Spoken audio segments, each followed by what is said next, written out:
शिव शिष्यों की कीमत क्या होती है ये साहब हरिंद्रानंद जी ने जाना, बाकी हम आप तो अभी तक समझ भी नहीं सके हैं। उन्होंने हर उस कंकर को भी शंकर में बदला जो धूल में पड़ा था। वो जीवात्मा जो अंधेरे में फैली थी, जिसके चेतना में गहरा अंधेरा छाया था, उस चेतना में गहरी रोशनी भरी, और उस रोशनी में हमको दिखाई दिया शिव का वो रूप, जिस शिव को हम जगत गुरु के रूप में कह रहे हैं, जिस शिव को हम अपना गुरु बनाने की बात कर रहे हैं, वो शिव क्या है। आइए हम अपने इतिहास में चलते हैं। हमारे इतिहास में बड़े बड़े तपस्वी, बड़े बड़े साधु, बड़े बड़े ऋषि हुए। अगर शैक्षणिक ज्ञान की बात करें, अगर शास्त्रों की बात करें, तो हमारा ज्ञान उनके सामने कुछ नहीं है। लेकिन दिल की बात करें, दिल के रिश्ते की बात करें, तो शायद आकलन करना कठिन है कि किसकी क्षमता कितनी है।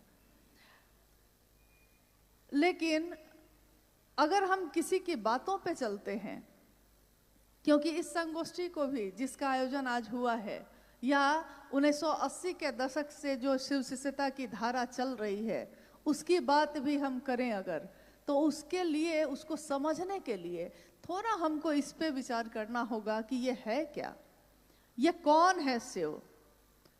साहब जो अक्सर कहानियों में कहा करते कि अंबाला के नंबरदार को अघोरी ने कहा कि रे अपने शिव को छोड़ मेरे शिव को देख, ये कौन शिव था। जिसके लिए अघोरी ने कहा कि तू जिस शिव को जानता है, तुम्हारी जानकारी जो है उसके सामने, और मैं जिस शिव को जानता हूं उसका तुलना नहीं हो सकती। रिश्ता इतना गहरा है, प्रेम अधिकार लाता है। तो आते हैं हम लोग इस बात पे, महादेव के बारे में जितना भर हम जानते हैं, उसमें हम जानते हैं कि शिव ने इच्छा की और ये दुनिया बनी। सरल शब्दों में हम समझते हैं इसको। हमारी इच्छा भी होती है, आपकी इच्छा भी होती है, हम भी इच्छा करते हैं कुछ करने की, लेकिन हमारी इच्छा तुरंत या तो टूट जाती है या उसमें बल कम होता है। कुछ देर तक हम उस विचार पे, उस इच्छा पे खड़े रहते हैं। अगर इच्छा ठहर गई तो फिर उसका परिणाम गहरा होता है, लेकिन अगर इच्छा टूट गई तो फिर वहीं पे बात खत्म हो जाती है। शिव ने भी इच्छा की। एकमात्र ऐसे देवता, एकमात्र ऐसी सत्ता जिसके लिए कहा गया अघोर है वो। अघोर का अर्थ होता है जिसमें तरंगे नहीं हैं, जिसमें कोई उतार या चढ़ाव नहीं है, जिसमें कोई चंचलता नहीं है, स्थिर है, एक तरह से एक सीधी रेखा, शांत, अघोर। एकमात्र कहा गया शिव को, और अघोरा कहा गया शिव की शक्ति माँ काली को, जिनको प्रथम देवी भी 10 महाविद्या में प्रथम देवी हम कहते हैं माँ काली को, जो शिव की शक्ति हैं, और उनको कहा गया अघोरा।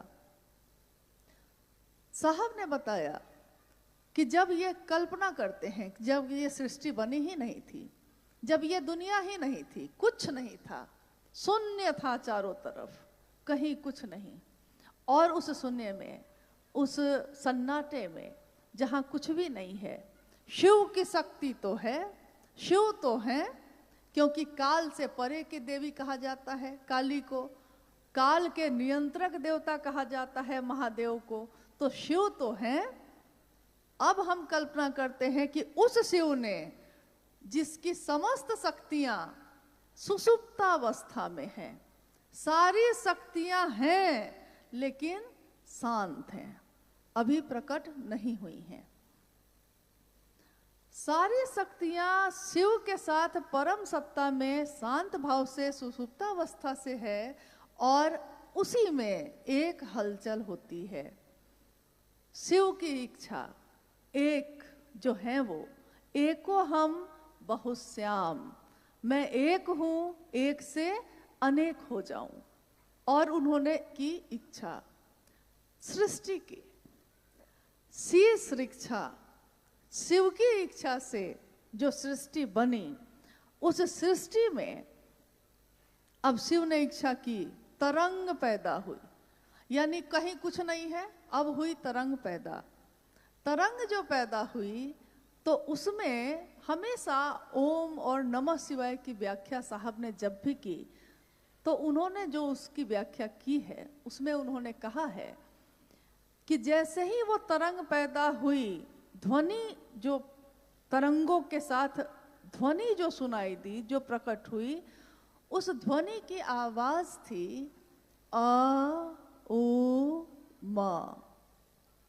अगर एक साथ सुना जाए उसको तो उसकी आवाज गूंजती हुई ऐसी है जैसे हम बोलते हैं या उच्चारण करते हैं तो हम कहते हैं ओम, है वो आ उ मा, यानी उत्पत्ति, स्थिति और लय, पैदा हो रही है, रह रही है और टूट रही है। अब उस सृष्टि में जो तरंग पैदा हुई है और उसमें जो आवाज हुई, इच्छा जो हुई है और सृष्टि बनी है, इसके बीच के अंतराल में ये आवाज है, ये ध्वनि है।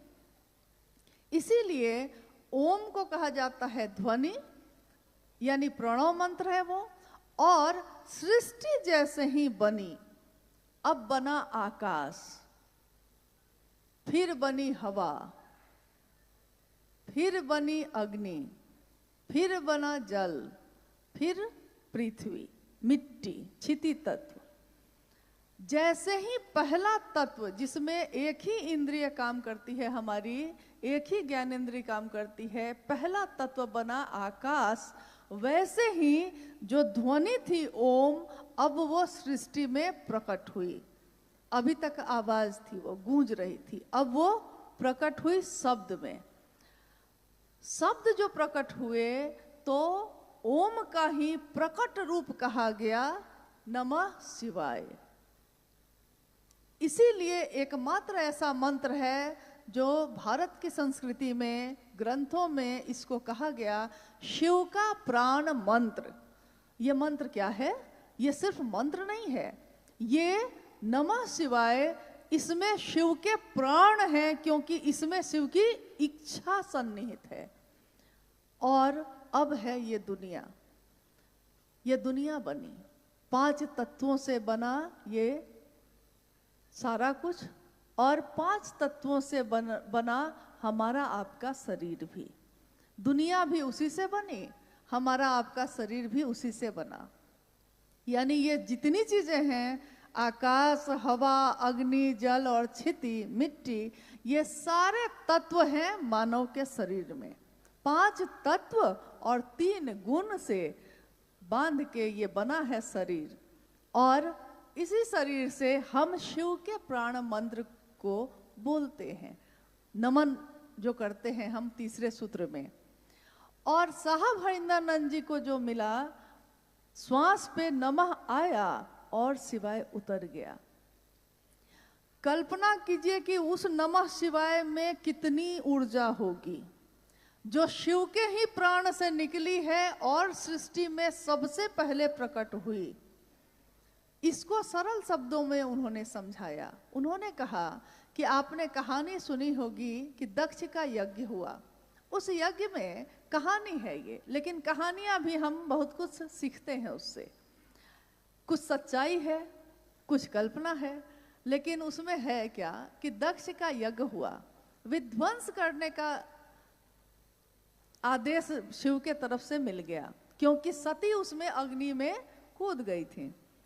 तो उन्होंने कहा कि दक्ष के यज्ञ को ध्वस्त कर दो। कहानी है कि शिव की जटाओं से जो टुकड़ा उन्होंने तोड़कर जमीन पे फेंका, पैदा हुआ वीरभद्र। साहब ने पूछा कि बताइए, शिव से जो पैदा हुआ उस सबसे पहले क्या करेगा? जो शिव से ही पैदा होगा वो सबसे पहले क्या करेगा? ये प्रश्न आपके लिए भी है। जो शिव से ही पैदा होगा वो सबसे पहले किसके सामने सर झुकाएगा? किसको प्रणाम करेगा? शिव को प्रणाम करेगा। जैसे वीरभद्र ने सबसे पहले प्रणाम करके तब कहा क्या आदेश है। साहब ने कहा कि जो सृष्टि बनी उसने सबसे पहले जिसमें नमः शिवाय बना, शिव को प्रणाम किया। शिव की इच्छा से बनी ये दुनिया, यानी इस दुनिया के कण कण में शिव है, शिव की इच्छा है।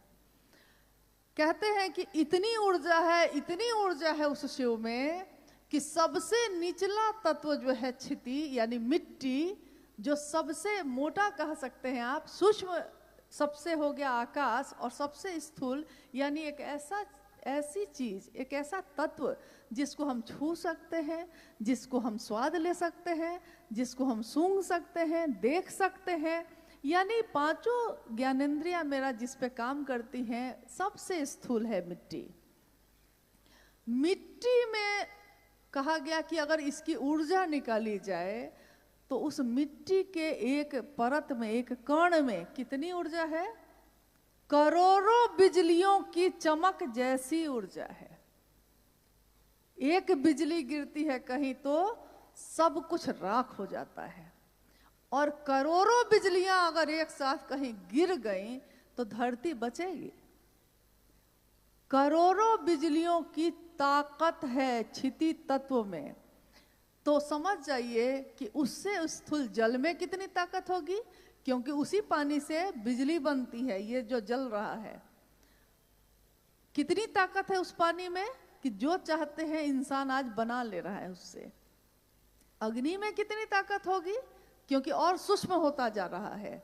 हवा में कितनी होगी, आकाश में कितनी होगी, और इस सब से ऊपर उस महादेव में कितनी होगी।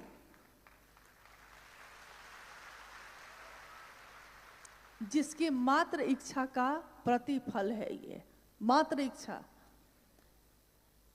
कहा जाता है उस महादेव को अगर हम लाख योनियां हमारी बीत जाएं, हम देखना चाहें तो महादेव को देख भी नहीं सकें, महसूस भी नहीं कर सकें। लेकिन असीम ऊर्जा, अनंत ऊर्जा, ऊर्जा के अक्षय स्रोत शिव को साहब हरिंद्रानंद ने, शिव के शिष्य ने, हमारे आपके जैसे अति सामान्य लोगों के दिलों में पहुंचा दिया। उस ऊर्जा को किस हद तक नीचे किया होगा उन्होंने कि हम उसको महसूस करते हैं। महादेव आप मेरे गुरु हैं, हे शिव आप मेरे गुरु हैं, मैं आपका शिष्य हूं, मुझ शिष्य पर दया कर दीजिए। ये पुकार हमारे हृदय से जो निकली है, इस पुकार में वो दर्द नहीं था शिव के लिए, कभी भी नहीं था। ये अलग बात है कि हजारों साल से शिव की पूजा होती है, हजारों साल से हमारे जीवन में अनेक संबंध है, हर संबंधों के लिए दिल नहीं धड़कता। हमारे परिवार में बहुत लोग होते हैं, सबके लिए दर्द महसूस नहीं होता। कितनी बार तो उल्टा होता है, अगर किसी को दर्द हो जाए तो मन सोचता है कि बड़ा अच्छा हुआ, बहुत बनता था। यानी हमारी तो ये स्थिति है। और शिव की ऊर्जा असीम है, अप्रतिम है, बेजोर है। अप्रतिम का अर्थ होता है जैसी दूसरी कोई प्रतिमा नहीं हो सकती, जिसका कोई जोर नहीं है, जिसके बराबर कोई दूसरी सत्ता नहीं है। उस असीम ऊर्जा का इस स्तर पे ले आना, तो आप कल्पना कीजिए, क्योंकि आज जब साहब हरिंद्रानंद जी शरीर में नहीं है तो हमको, आपको और अनेक लोगों को ऐसा लगता है कि वो नहीं है, लेकिन महसूस करने वाले जानते हैं कि और ज्यादा तीव्र गति से हैं, और ज्यादा ऊर्जावान हैं, और ज्यादा मदद दे रहे हैं, गति दे रहे हैं, तब हम चल पा रहे हैं, तब हम बोल पा रहे हैं। लोग समझते हैं कि शरीर में अगर वो ऊर्जा नहीं है मतलब कि ऊर्जा खत्म।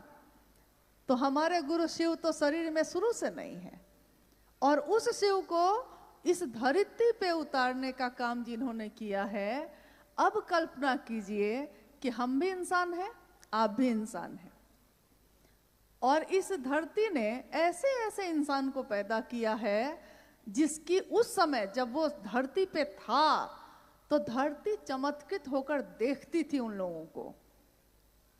कितने महान शासक हुए, कितने महान क्षत्रिय हुए, कितने महान लोग सिद्ध तपस्वी संत हुए, लेकिन बहार दिन है चंद रोजा, न चल यहाँ सर उठा उठा के। कज़ा ने ऐसी हजार सूरत, बिगाड़ डाली बना बना के। आज हम कुछ बने हुए हैं तो सर बड़ा उठा के चल रहे हैं, भूल जाते हैं कि हम तो कुछ भी नहीं, हमसे बहुत बड़े बड़े लोग आए और धरती से चले गए। धरती ने, अरे इसी मिट्टी ने कहा है कि मिट्टी कहे कुम्हार से, तू क्यों रोंदे मोए, एक दिन ऐसा आएगा मैं रो दूंगी तोए। तो हमारी क्या क्षमता है आप कल्पना कर लीजिए, शिव की क्या है, जितने ही भर हमारा दिमाग काम करता है उतने ही भर कल्पना कर लीजिए।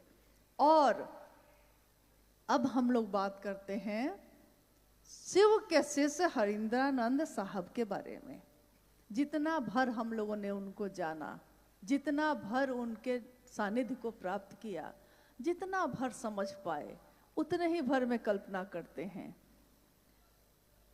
शिष्यानुभूति एक किताब उन्होंने 1990 में लिखी थी, छापी गई। और आपको मालूम है उस किताब का मूल्य, शिष्यानुभूति का मूल्य जो पीछे लिखा गया, मूल्य था आपका शिव शिष्य होना। आज तक के इतिहास में ऐसा मूल्य किसी किताब, किसी ग्रंथ, किसी शास्त्र में लिखा हुआ नहीं मिलता। आपका शिव शिष्य होना, किताबें छापी जाती हैं, पैसे लगते हैं उसमें, लेकिन साहब हरिंद्रानंद जी ने उसका मूल्य जो मांगा हमसे, आपसे, हमारे जैसे अनंत लोगों से, असंख्य लोगों से जो मांगा, उसका मूल्य चुकाना सामान्य लोगों के बस की बात नहीं है, क्योंकि मूल्य बहुत बड़ा है। दिया जा सकता है अगर हम देना चाहें, अगर हमको जगत की और चीजों से फुर्सत मिल जाए तो हम दे सकते हैं इसका मूल्य। अब हम बात करते हैं शिव शिष्य हरिंद्रानंद साहब की। एक साधारण दिखने वाले, सामान्य, दुबले पतले बच्चे ने जन्म लिया था बिहार के सिवान जिले में अमलोरी नामक ग्राम में। 31 अक्टूबर का दिन था, तारीख थी, और दिन था दीपावली का। ये हम लोग जानते हैं। धरती पे जब उनका जन्म हुआ, 1947 में देश आजाद हुआ था। भारत देश उस समय आजाद हुआ था और अभी आजादी का जश्न चल ही रहा था। भारत नई करवट ले ही रहा था और जन्म हुआ साहब हरिंद्रानंद जी का 1948 में। जन्म से ही पता चलता है कि पूत के पांव पालने से ही पता चलते हैं। पूत आगे कैसा होगा ये झलक उसी समय से मिल रही है। कोई अगर देखना चाहता है तो देख लेता है, समझना चाहता है तो समझ लेता है। एक छोटे से बालक, हमारे आपके घर में जो बालक होते हैं ना, हमारे आपके घर में जो बच्चे होते हैं वो भी खेल खेलते हैं। वो अपने खेल में खेलते हैं कैरम बोर्ड, कबड्डी, लूडो, इसी तरह के खेल। साहब हरिंद्रानंद जी, बालक साहब हरिंद्रानंद जी क्या खेल खेलते थे? वो खेलते थे आंख बंद करके बैठ जाना और अपने साथ के बच्चों को बैठा के कहते कि आंख बंद करो, झूठ मूठ मंत्र पढ़ते और कहते कि अभी सोने का जहाज आएगा, सोने का जहाज आएगा, अभी मैं मंगवाऊंगा। खेल भी ऐसे, बड़े भी हुए तो इसी तरह की बात। संजोगवश उनके घर में कुछ घटनाएं जो हुई, जिसमें एक शिक्षक आए जो तांत्रिक भी थे, और लगभग सभी चर्चाओं में गुरु भाई गुरु बहन इस घटना को दोहराते रहते हैं हमेशा। अपने मन में इस बात का मंथन किया है कि विचार गहरे होते हैं तो भाव बनते हैं, भाव गहरे होते हैं तो प्रेम बनते हैं, और प्रेम गहरा होता है तो भक्ति गहरी होती है तो क्या होता है? क्योंकि जब हर चीज गहरी होती है तो उसका दूसरा रूप सामने आता है। तो जब भक्ति तक में मांगा गया है, शिव के लिए, शिव को किसी ने नहीं चाहा, शिव से चाहा, लेकिन शिव के शिष्य हरिंद्रानंद साहब ने शिव के लिए शिव को चाहा। और ये बात उन्होंने लाखों की भीड़ में भी कही, अकेले में भी कही। उन्होंने कहा कि मैंने शिव को शिव के लिए चाहा है, मेरी इसके पीछे कोई कामना नहीं है। न तो अर्थ धर्म मोक्ष और काम की है, न तो वितेषणा है, न तो लोकेशना है, न तो सम्मान चाहता हूं मैं, न मैं ये चाहता हूं कि कोई। देखिए भाई गिरिराज जी उस समय अपनी चर्चा में कह रहे थे कि साहब और दीदी ने कभी नहीं कहा कि मुझको पूजो। सच है ये, उन्होंने कभी नहीं कहा, क्योंकि भक्ति का चरमोत्कर्ष जब होगा तो भक्त मांगना छोड़ देता है, वो तो शिव के लिए जीता है। उन्होंने कभी नहीं कहा कि मुझसे मिलो, उन्होंने कभी नहीं कहा कि मुझको पूजो, उन्होंने कभी नहीं कहा। लेकिन ये उनका बड़प्पन है कि उन्होंने कभी नहीं कहा। हमें ही हो ना सका उनके कद का अंदाजा, हम समझ ही नहीं सके कि हमें कौन मिला, हम जान ही नहीं सके कि हम किसके पास बैठे थे। हमने उनका सचमुच में वो दर्शन किया ही नहीं जिसका दर्शन वो कराना चाहते थे। आज भी वो यही कह रहे हैं।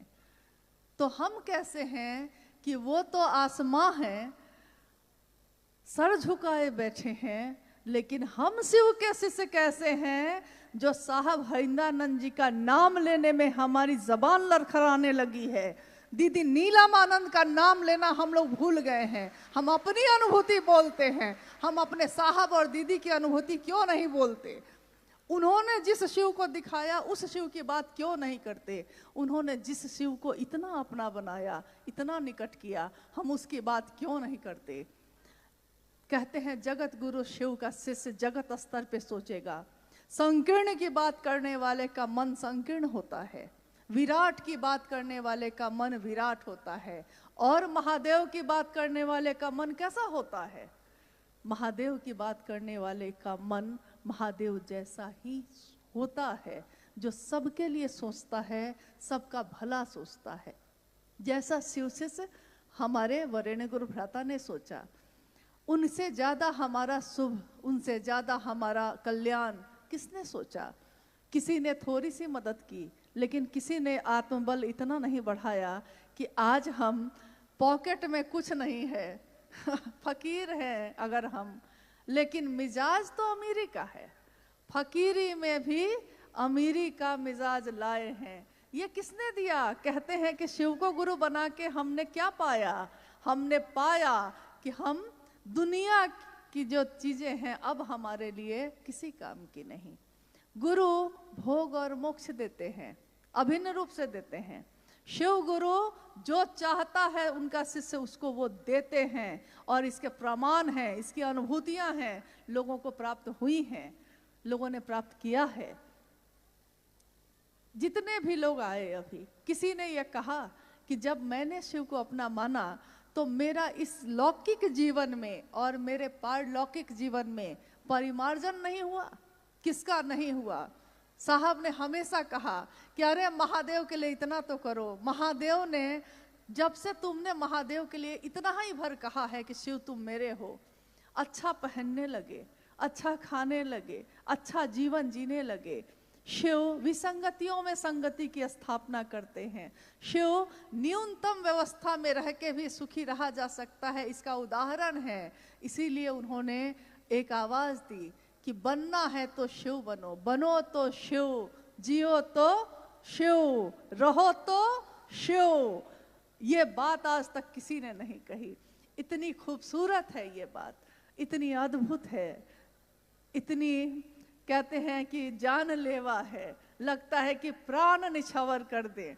जब यह देश आजाद हुआ था, हमारे देशभक्तों ने अपने शरीर का दान करते करते, माँ भारती पे अपने शरीर को न्यौछावर करते करते यह गीत गाए थे, कर चले हम फिदा जानो तन साथियों, अब तुम्हारे हवाले वतन साथियों।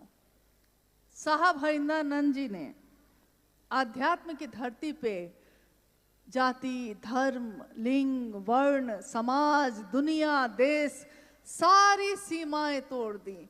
सर्वमय मन का भैरव, उन्होंने कहा आपका मन जब भैरव बनता है तो दैविक, दैहिक, भौतिक तीनों तरह की सीमाओं का तट तोड़ देता है, सर्वमय होता है, सबके लिए होता है, सबके साथ जीता है, सबका अच्छा सोचता है।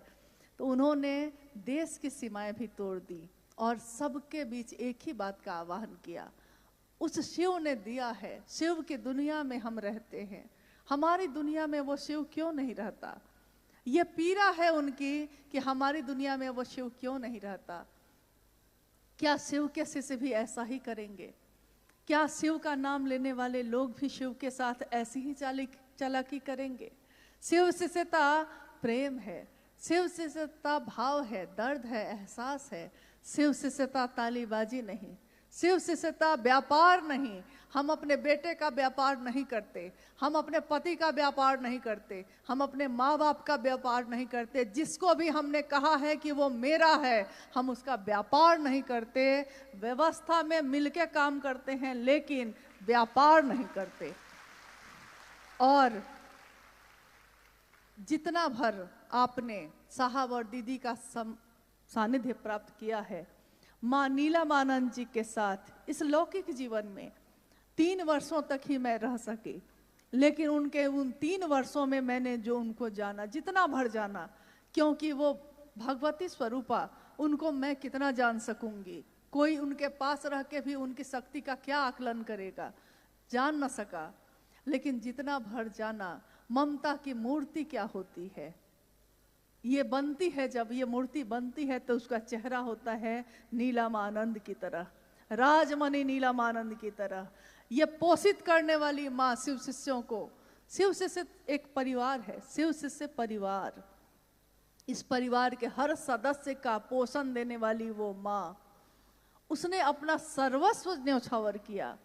साहब हरिंद्रानंद जी ने अपने लौकिक कामनाओं की, अपने आकांक्षाओं की, अपने जीवन की छोटी छोटी खुशियों को न्यौछावर कर दिया अपने महादेव के। क्या उनका एक छोटा सा परिवार नहीं था? क्या उनके बच्चे नहीं थे? क्या उनकी पत्नी, उनके माँ बाप नहीं थे? थे। लेकिन उन्होंने कहा कि मैंने शिव के लिए किसी से समझौता नहीं किया, मैंने शिव के लिए सबसे ज्यादा शिव को चाहा, इतना चाहा कि सारे रिश्ते हल्के हो गए। और इतना चाहने के बाद उन्होंने कहा कि कर चले हम फिदा, हमारे सांसों में आज है वो, हमारी बातों में है। शिव की बात जहां भी चलेगी, बड़ी सुंदर पंक्ति है गीत की, हुस्न की बात चलेगी तो सब तेरा नाम लेंगे। शिव शिष्यता की बात चलेगी, हजारों साल बाद भी चलेगी, तो किसका नाम लेगा लोग? उन्हीं का, उन्हीं साहब हरिंद्रानंद जी का। तो उन्होंने न्यौछावर किया और कहा कि शिव शिष्यता में कोई वरीय नहीं होगा, कोई श्रेष्ठ नहीं होगा, कोई अगुआ नहीं होगा, कोई मार्गदर्शक नहीं होगा। कौन होगा? एकमात्र हमारे गुरु शिव हैं, जो अगुआ भी होंगे, गुरु भी है, ईश्वर भी है, मार्गदर्शक भी है, सब कुछ है। सब कुछ वो शिव स्वयं है। ज्ञान देने के कारण तू शंकर है। संभवे गुरुवे नमः। इन सारी पंक्तियों से तो ये दुनिया प्रदीप्त थी, लेकिन हमारे दिलों में ये नहीं धड़का था। तो भक्ति का चरमोत्कर्ष, यानी सब कुछ न्यौछावर करके लिए शिव को चाहना, उसका नाम जिस दिन इतिहास में आएगा तो वो नाम आएगा कि अगर भक्ति भी गहरी होती है तो क्या बन के उभरती है? तो वो शिव शिष्य हरिंद्रानंद बन के उभरती है, क्योंकि उसी का दर्शन किया हम लोगों ने। अब इस संगोष्ठी का, जैसा कि आप जानते हैं, चूंकि भारत के विभिन्न राज्यों के गुरु भाई गुरु बहन इसमें शामिल हैं, नेपाल के भी गुरु भाई गुरु बहन शामिल हैं, और ये दोनों देश हिले मिले हैं, मित्र हैं, एक दूसरे के यहाँ ऐसे आते जाते रह जाते हैं। तो मिलके ही हमने हमेशा महादेव का काम जगत स्तर पे किया है। दोनों देशों के रहने वाले लोग भारत के अलावा, नेपाल के अलावा विश्व के अनेक देशों में रहते हैं, और सबके द्वारा महादेव का काम लगातार चल रहा है, हो रहा है। इस संगोष्ठी का एकमात्र उद्देश्य है कि जो साहब हरिंद्रानंद जी ने चाहा, जो उन्होंने चाहा है, जैसा चाहा है, हम सभी मिलके चले। अब हमारे पास दो रास्ते हैं। एक रास्ता ये है कि हम सब मिलके एक दूसरे का पैर खींचें, हम सब मिलके एक दूसरे का रास्ता रोकें, चलने नहीं दें किसी को, न खुद चले न किसी को चलने दे। ये एक रास्ता है जो ज़्यादातर सामान्य लोग करते हैं। और दूसरा रास्ता है कि हम सब मिलकर एक दूसरे की इतनी मदद करें कि चाहे जो आगे बढ़ के चले उसकी मदद कर दे, ताकि वो और आगे चले और आगे चले और आगे चले, और जगत गुरु शिव की शिष्यता जगत के एक एक व्यक्ति के दिल में गूंजे, सचमुच में, यथार्थ में, बोली में नहीं, भाषण में नहीं, सचमुच में हो। अब आप लोगों से पूछना है क्या करना है। जीवन एक ही मिला है, ये आगे पता नहीं क्या होगा। इस पार प्रिय मैं हूं तुम हो, उस पार न जाने क्या होगा। तो इस पार प्रिय जो मैं हूं और तुम हो, और इस पार जो भगवान शिव की शिष्यता मिली है, इस पार जो हमने साहब और दीदी का दर्शन किया है, ये दुनिया तो बड़ी खूबसूरत है, उधर का नहीं मालूम कैसा होगा। तो इस दुनिया में हम सब मिलकर क्या करेंगे, क्योंकि ये बहुत बड़ा मुद्दा है आज। सब मिलके क्या करने वाले हैं, हम सबका संकल्प क्या होगा। ऋग्वेद पहला वेद है धरती का। ऋग्वेद की अंतिम ऋचा यह कहती है, हमारी सभा एक हो, हमारे हृदय में जो भाव संचरित होते हैं वो एक हो, हमारी सोच एक हो, हमारी बोली एक हो। हम लोग जितने लोग यहाँ बैठे हैं, या वो सारे लोग जो आज सुन रहे होंगे, क्या किसी ने भी साहब हरिंद्रानंद जी की बातों को छोड़कर दूसरी बात को दोहराया है कभी? शिव जगत के गुरु हैं, मेरे हैं, आपके हो सकते हैं। ये किसने कहा? उन्होंने कहा। 3 सूत्रों का निरूपण, 3 सूत्रों के द्वारा हमारा मन शिव के लिए आवेशित हो सकता है और होता है। ये किसने कहा? उन्होंने कहा कि अगर ये 3 सूत्र करते करते हमारा मन शिष्य भाव से भर जाए तो उसके बाद ये 3 सूत्र करने की भी आवश्यकता नहीं होती, क्योंकि जब जो काम हो ही रहा है अनायास, तो उसके लिए अलग से प्रयास क्या करना। साइकिल चलाना सीखा था तो गिर गए थे बहुत बार, आज जो बार बार गिरते हैं उठते हैं, अब चलाना सीख लिया है तो साइकिल चल रही है। फोन पे बात करते करते साइकिल चल रही है, और एक दिन साइकिल चलाने के लिए बार बार गिरे थे। तो आज नमः शिवाय करते हैं तो मन भटक जाता है, दया मांगते हैं मन भटक जाता है, शिव चर्चा करना चाहते हैं समय नहीं मिल पाता, बातचीत नहीं हो पाती, माहौल नहीं बन पाता, ऐसी समस्याएं आती रहती हैं। लेकिन अगर ये तीनों सूत्र नहीं होते तो हम लोग शिव से क्या करते? साहब हरिंद्रानंद जी के जीवन में 3 सूत्र नहीं थे। उन्होंने क्या किया था? उन्होंने सिंहेश्वर मंदिर से में उस शिव से दया की याचना ही की थी। 3 सूत्र उनके जीवन में नहीं थे, लेकिन उन्होंने शिव से दया मांगी थी। बुढ़ऊ इज्जत रखी है, और शिव ने उनकी इज्जत रखी। साहब ने शर्त बनाई, जैसे आप दिखते हैं, जो तस्वीरों में है या आदमी के भेष में, आएंगे नहीं सीखूंगा, अब जो आप बताएंगे वही सीखूंगा। इन 3 सूत्रों को छोड़ के, ये 3 शर्तों को छोड़ के नमः शिवाय सा विधि उनके सांसों पे उतर गया। किसकी सांस पे उतरा ये शिव का प्राण मंत्र? आपसे जिज्ञासा है मेरी तरफ से कि किसकी सांसों पे मुजफ्फरपुर के तुर्की में उस आम के पेड़ के नीचे संध्या की बेला में बैठे, किसकी सांसों पे नमः हवा के साथ आया और शिवाय उतर गया? ये किसके साथ हुआ था? यानी शिव का प्राण मंत्र जिसके सांसों पे उतर के चढ़ा है और उतरा है, वो सामान्य व्यक्ति तो नहीं होगा, सामान्य ऊर्जा वाला व्यक्ति तो वो नहीं होगा। जो शरीर से समझते हैं हम, वो ऊर्जा तो उसमें नहीं होगी। और जिसकी बात पे करोड़ों लोग एक हो जाते हैं, उस व्यक्ति को साधारण समझने की भूल तो हम लोग नहीं कर सकते। कर सकते हैं? हम भी प्रसाद चढ़ाते हैं, हमारे जीवन में ऐसी कोई घटना, मतलब लगता है अनुभूति तो होती रहती है, अनुभूति तो बहुत सारी हो जाती है, लेकिन काश मैंने भी उस दृश्य को अपनी आंखों से देखा होता, ये सोचती हूँ कभी। जब साहब पटना में रहते थे तो पूजा घर में प्रसाद चढ़ाते थे, प्रसाद चढ़ जाते थे। लोगों के बीच इस बात की सूचना हो गई, बात फैल गई कि हरिंद्रानंद जी के पूजा घर में प्रसाद चढ़ जाता है। तीज का समय था, माँ नीला महाजन तीज का व्रत करती थी, यानी जो शिव की पूजा होती है, जिसमें शिव और शिव की पत्नी माँ पार्वती की पूजा करती थी। तो वो बाहर मंदिर में नहीं गई, घर में था ही पूजा घर। तो बगल के जो फ्लैट में और लोग रहते थे, वो महिला लोग हाथ में पूजा की थाली लेकर घर में आ गई। मतलब साहब के मुंह से ये घटना सुनी थी मैंने, और बाद में मुझको लगता है किसी चर्चा में, वीडियो में भी है ये, साहब की चर्चा में। तो थाली लेकर वो घर में आ गई।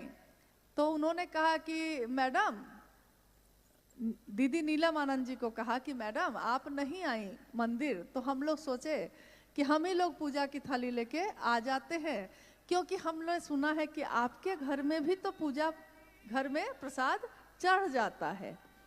तो माँ नीलम आनंद जी ने कहा कि हाँ चढ़ता तो है, लेकिन अब आप लोग क्या चाहते हैं? तो जी हम लोग चाहते हैं कि हम लोग भी यहीं चढ़ा लेते हैं। उस महिला ने कहा कि चढ़ा लेते हैं। माँ नीलम आनंद ने कहा कि सामने पूजा घर है, जाइए। वो थाली लेकर पूजा घर के तरफ बढ़ी, और जैसे जैसे थाली लेके वो बढ़ रही है, उसमें से प्रसाद जो है वो अब गायब होते जा रहे हैं। प्रसाद उसमें से इतना दूर दिखता है, फिर गायब हो जा रहा है। पूजा घर 4 कदम पे ही था, उतनी ही देर में थालियों से प्रसाद गायब हो गए। वो लोग घबरा गई। तो उन्होंने कहा कि ये तो सारा प्रसाद चढ़ गया महादेव के पास, अब हम लोग घर ले जाके क्या देंगे? तो माँ ने कहा कि आपने जिस भाव से कहा कि महादेव को चढ़ाने जाते हैं, उस भाव से मैंने भी कह दिया कि ठीक है जाइए चढ़ा दीजिए। तो महादेव की सत्ता ने ग्रहण कर लिया। अब हम लोगों ने जब ये सुना था, इतना हंसे हम लोगों ने कहा साहब से कि बताइए, अगर हम लोग को ये पता चल जाए कि महादेव प्रसाद खा जाएंगे, तो हम में से कितने लोग अच्छी अच्छी मिठाई खरीदेंगे? क्योंकि अच्छी मिठाई हम ये चुन के लेते हैं कि पति को कौन वाला पसंद है, पत्नी को कौन वाला पसंद है, बच्चा को चढ़ाते हैं महादेव को, लेकिन पसंद अपनी रख के, ताकि चढ़ाने के बाद खाएंगे हम खुद। तो साहब ने कहा कि अरे एक घटना और हो गई थी।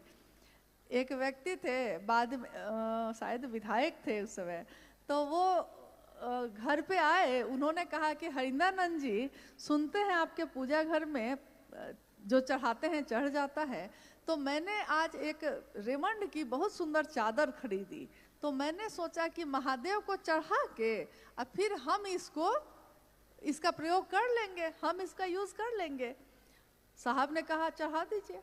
छोटी सी एक खिड़की थी पूजा घर में, जैसे ही वो चादर ऐसे लेके बढ़े, खिड़की से हवा के झोंके के साथ चादर उड़ी और ये ले वो ले हवा में गायब हो गई। अब वो तो एकदम बिफर गए। उन्होंने कहा कि कोई तंत्र मंत्र लगता है आपने कर रखा है। कि मैं तो सोचा था ये क्या हो गया, माथा पकड़ के बैठ गए। अब साहब ने सोचा कि अगर इसको कोई चादर नहीं देंगे तो भाई ये तो अभी से बना भी नहीं है, पता नहीं मन ही टूट जाएगा इसका, दूसरा कहेगा कि अब से कभी महादेव को कुछ चढ़ाएंगे ही नहीं। तो उन्होंने कहा नीलम, अगर बक्सा में कोई चादर है तो निकालो, इनको दो। तो बक्से में एक चादर थी, माँ नीलम आनंद जी ने निकालकर उनको दे दी। अक्सर हम लोग ये कहते कि अगर हमसे सचमुच महादेव ग्रहण करें, यानी कि भाव ग्रहण करते हैं वो, लेकिन अगर वो चादर ग्रहण कर लें तो हम लोग कौन सी चादर चढ़ाएंगे? सबसे सस्ता वाला। क्योंकि पूजा में ऐसा ही होता है, भाव में भी कभी कभी हम लोग ऐसा ही कर देते हैं। दुकान में जाइए, दुकान वाला पूछेगा आपसे साड़ी खरीदनी है अपने लिए कि किसी को देना है कि पूजा में करना है, ये 3 कैटेगरी में है। अपने लिए मतलब कीमती से कीमती साड़ी दिखाएगा, क्योंकि आप अपने लिए तो कुछ भी ले सकते हैं। दूसरे को देना है तो हम लोग कहते हैं कि साड़ी देखने में सुंदर होनी चाहिए लेकिन कीमत कम हो, कम दाम में, देखने में महंगी हो, ऐसा चीज दीजिएगा, तो वो वैसा ही देता है। फिर कहता है कि और क्या चाहिए, तो पूजा के लिए चाहिए, तो उसको मालूम है कि पूजा के लिए वो व्यवस्था अलग ही रखता ही है, तो उसको मालूम है कि पूजा के लिए लोग यही लेंगे।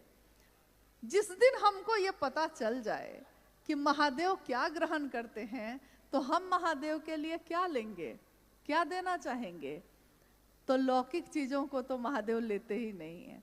वो तो भाव है, आपने वो चीज को थोड़े लिए थे, उनको चादर का क्या काम, उनको मिठाई का क्या काम, आपने भाव दिया, ग्रहण हो गया। अब हम जो भाव देंगे वो महादेव ग्रहण कर लें, बस इतनी ही चाहत हम लोग की है। तो जिज्ञासा भी ऐसा नहीं ना, जिज्ञासा नहीं है ना, क्या है? हाँ, समय का अभाव है और बहुत लोगों की ट्रेन भी है, जैसा पता चला है हम लोग को, समय का भी अभाव है। और जिज्ञासाएं तो हमेशा हुई हैं, बिना जिज्ञासा के भी कुछ संगोष्ठी, कुछ कार्यक्रम होने चाहिए। जब प्रेम हो जाता है तो व्यक्ति मौन हो जाता है। यानी शास्त्रों ने कहा है कि एक वट वृक्ष के नीचे युवा गुरु बैठे हैं, उनके चारों तरफ वृद्ध शिष्य बैठे हैं। गुरु भी मौन है और शिष्य भी मौन है, लेकिन गुरु के मौन होने से शिष्यों के मन का संशय विनष्ट हो रहा है। तो आज जो है हम सभी शिष्यों के मन का संशय विनष्ट हो जाए, यही अपने गुरु शिव से कामना है। आशीर्वाद मांगती हूँ अपने साहब से और माँ नीलम आनंद जी से कि शिव से एक ऐसा कीर्तिमान इस जगत में रहते हुए गढ़ें कि चले हिमालय के शिखरों पर। हिमालय के शिखर पे सुना है कि शिव रहते हैं। कैलाश कहाँ है? जहाँ महादेव रहते हैं। महादेव कहाँ है? जहाँ कैलाश है। तो चढ़े हिमालय के शिखरों पे, अब भी ऊपर चढ़ना है हमें। हिमालय के शिखरों पे नया हिमालय गढ़ना है। साहब हरिंदानंद जी और दीदी नीलम आनंद जी के प्रति सच्ची कृतज्ञता हम शिव शिष्यों की यही होगी कि उनकी बात पे सभी शिव के शिष्य एक हों। ये आवाहन है शिव शिष्य हरिंदानंद साहब का कि मेरी बात पे भरोसा करना और महादेव के काम में एक दूसरे का साथ देना। आप सबका बहुत आभार है, बहुत कृतज्ञ है हम लोगों का हृदय, और खासकर दिल्ली के गुरु भाई गुरु बहनों का, जिन्होंने इस आयोजन के लिए दिन रात एक कर दिया है। महादेव और मेरे गुरु शिव, मेरे साहब और दीदी, उनके मन की हर वो मनोकामना पूरी करें जो उन्होंने सोचा हो, इसी की कामना है। आप सभी के चरणों में प्रणाम है।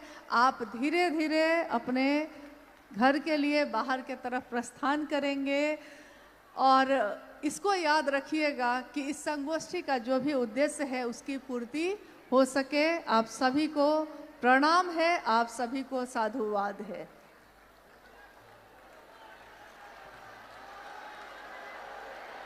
आप सभी